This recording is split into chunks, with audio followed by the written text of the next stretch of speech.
Sana doşun günüm, el ele berin günüm yadımda.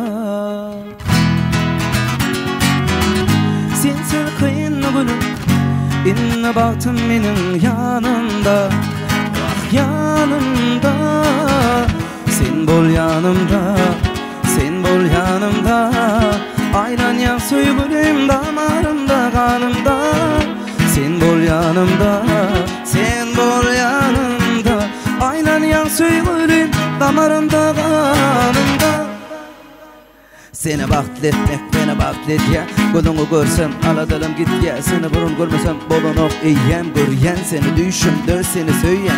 Yağışa edilip karışıp donun yerine çatarak bola giyinip bedenine ya da bedenip yarım ayak gerine bızda tutoyun elin. Saklap elim ok dilimi ediydim bulma gerine. Yönü rakmalı borsun yalı. Büyütücü kalmalı borsun çaylı. Tutuş tenke bulur hemme aile. Sen tükünme baylı. Kuşmoduk olsan şolgundur ten. Nemişlerdi günü turup iyiyden. Koyma neke meni giyeceğim. Bolson yanımda köpülüye gücüm. Sen bol yanımda, sen bol yanımda. Aylan yan suygulüm damarında kanımda.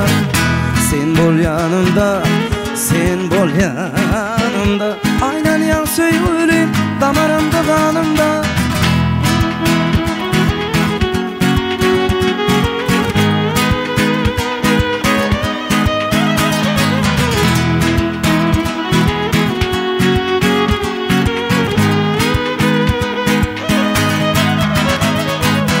Vakt geçen ok, sen giden son. Vakt durun ok, sen gelen son. Vakt eyyem yine sen gitmeli. Sen giden son men nem etmeli. Giden satın ala gülüm men üçün ya.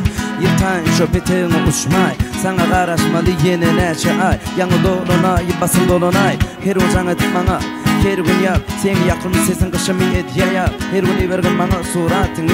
O suratı sen lay siratını. Bakın bu çoklayın yanıma düştün. Ortamın taşta gelirsin düştü. Sen anımda damarımda kanımda. Sen fikirlerimde ilmi dama yanımda. Ovadan güllerim bakıp durmana. Gel söyün oğlanım karışıp dur sana. Söygüyümü alsana. Gel baktım bol sana. Sen bol yanımda, sen bol yanımda. Aylan yan suygulüm damarımda kanımda.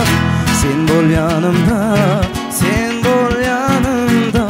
Aylan yan suygulüm damarımda kanımda.